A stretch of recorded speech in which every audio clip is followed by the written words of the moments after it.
Joining us to discuss is Vance Ginn, president of Ginn Economic Consulting, as well as the former chief economist with the White House's Office of Management and Budget during the previous Trump administration.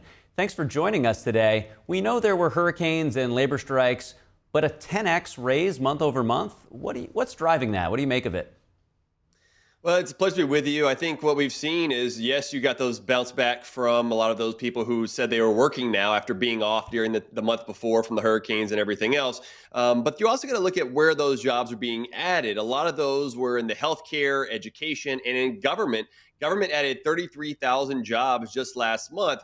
It's a little bit of a worrying sign for me because, of course, that comes out of the productive private sector for each one of those jobs that are added. Another thing that was concerning was that the unemployment rate increased to 4.2%, which is a half percentage point higher than it was just a year ago. And as part of that, we had a decline of 193,000 fewer people in the labor force and 355,000 fewer people employed, according to the household survey. And part of that as well showed 1 million more people unemployed over the last year. And so while on the surface, there still seems to be some strengths, I still argue that there's some weaknesses underneath this labor market, which is one reason why the election turned out the way that it did. Speaking of that, I want to drill into some of the, beyond the headline, go a little bit deeper. So the report did highlight that the number of people working 2 or more jobs increased by 275,000 to nearly 9 million Americans. How should we understand that figure? I think it's a big part of the cost of living. I mean, people can't afford a lot of the things that are, whether it's food or gas or the number of other things that they buy every day. It's much more expensive. And so if one job can't pay for it, they've got to get a second job in order to do that. Some of that will also end up being some seasonal work around the Christmas holidays and everything. But we've seen this ongoing for several years now as people just can't afford this cost of living from Biden inflation and the Federal Reserve printing so much money and the excessive government spending by Congress. They've got to do something about it.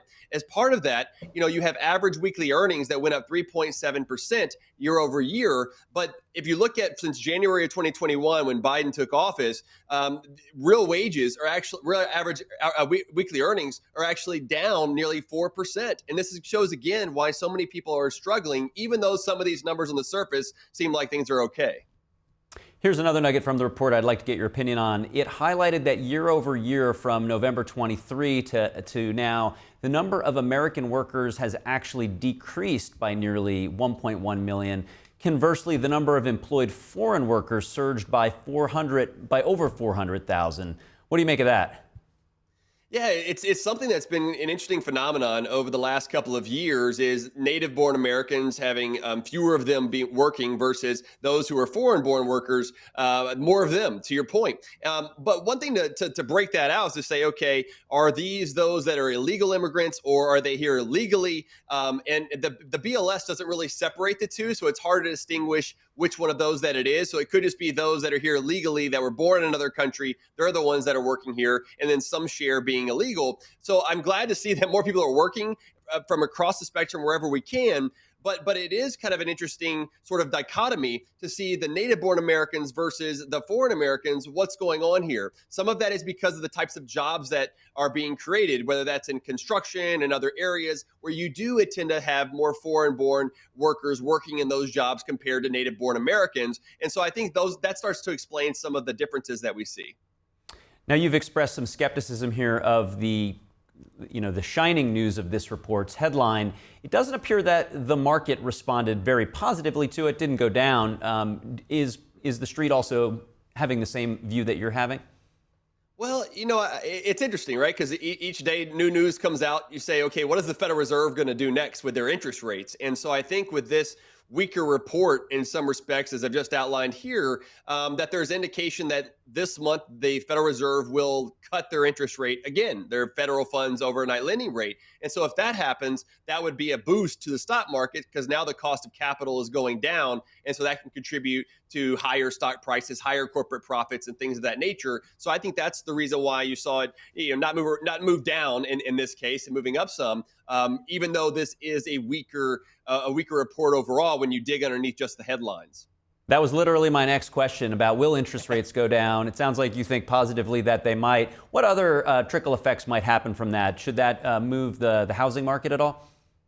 I think it could, get more people to go out, start looking for homes, buying a home whenever the mortgage rates go down, because that's been a huge cost to many Americans trying to look for their first time home buyers or otherwise. Many people say, you know what, I don't want to leave my current house because my interest rate's so low. Why would I go buy a more expensive, higher interest rate house with a mortgage? That they're just not doing that as much. And so that lowering the interest rate could put pressure on that. I'm still concerned, though, about what the Federal Reserve is doing, putting more liquidity, more cash into the market, especially at a time when inflation still remains about 2.8% year over year, and the Fed would like for it to be 2%.